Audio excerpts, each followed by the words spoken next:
আপনাদের হয়তো মনে আছে পাটুয়া ঘাট সহ এলাকার বরুড়িয়া সহ আরোয়া ইউনিয়নের প্রায় 5টি গ্রাম আষাঢ় থেকে ভাঙন শুরু হয়েছে।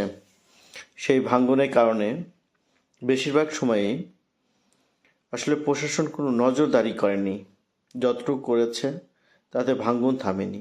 তাই তো এই সংগ্রাম, দাবি, এলাকাবাসীর দাবি দীর্ঘদিনের ধরে পাটুয়া ঘাট সহ আশপাশের এলাকা ভাঙনের শিকার হলেও সেটা ভাঙছে কিন্তু ব্যবস্থা নিচ্ছে না।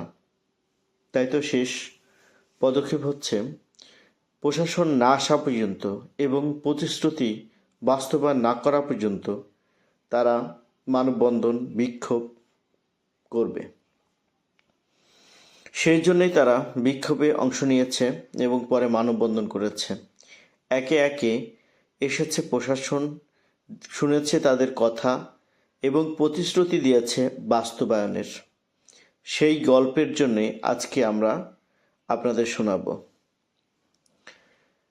প্রতিশ্রুতি অনুসারে তারা কিন্তু মানববন্ধনে অংশ নিয়েছে। 5 নম্বর ঘাটের ঠিক সকলেই জড়ো হয়েছে, কয়েকটি গ্রামের মানুষ।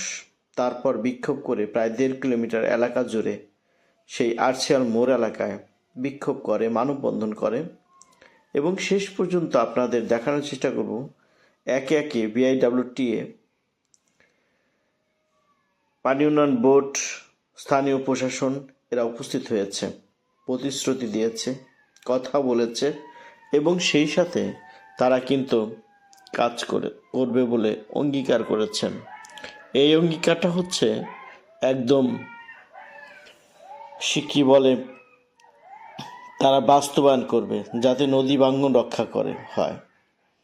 দীর্ঘ সময় ধরে মানববন্ধনটা চলতে থাকলো, তাদের দাবি দাবা উত্থাপিত হলো, কথা টথা হলো এবং তারপরেই এই নদী ভাঙন রক্ষায় তারা একই ধারে কথা বলতে শুরু করলেন। কেউ বিত্তশালী, কেউ বা দরিদ্র, সকলেই এক কাতারে দাঁড়িয়েছে। কি করতে? নদী ভাঙন রক্ষা করতে। এই পাটুয়া ঘাটটি দীর্ঘদিনে পুরানো, তারপর থেকে ভাঙন শুরু হয়েছে। সেই ভাঙছে তো ভাঙছেই, কেউ কার্যকর পদক্ষেপ নেয়নি, না পানি উন্নয়ন বোর্ড, না বিআইডব্লিউটিএ। অবশেষে তাদের নজরে এসেছে। আপনারা দেখছেন শিবালয় উপজেলা নির্বাহী কর্মকর্তা এসেছেন, তাদের প্রতিশ্রুতির জন্য কথা বলছেন। সেই সাথে শিবালয় থানা পুলিশ এখানে উপস্থিত, প্রথম থেকেই সে ছিল, তবে ঊর্ধ্বতন কর্মকর্তা বিশেষ করে থানা ওসি মনির হোসেন তিনি এসেছেন, বিআইডব্লিউটি এর কর্মকর্তা এসেছেন, সহকারী প্রকৌশলী মুসা, এছাড়াও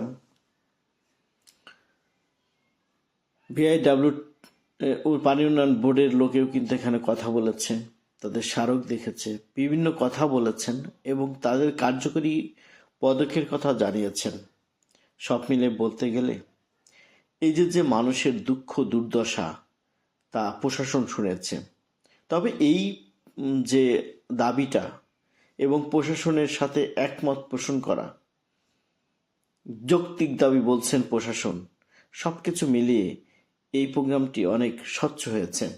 অর্থাৎ জনগণ যখন সোচ্চার হয়েছে, সাথে সাথে কিন্তু প্রশাসনও কিন্তু তাদের আশ্বস্ত করার জন্য এসেছে কে কতটুকু কাজ করছে।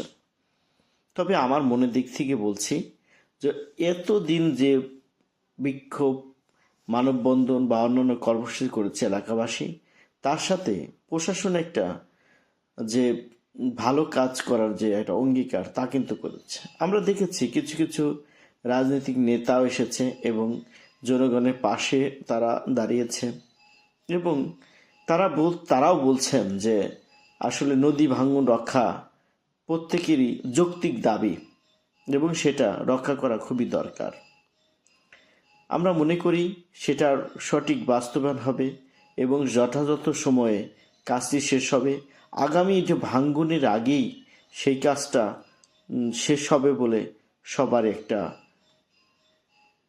আশা। সব কিছু মিলিয়ে বলবো, নদী ভাঙন রক্ষা হোক, পদ্মা যমুনা থেকে মানিকগঞ্জবাসী বাসুক, এই প্রত্যাশায় ভালো থাকবেন, সুস্থ থাকবেন, এই প্রত্যাশায় রাখ।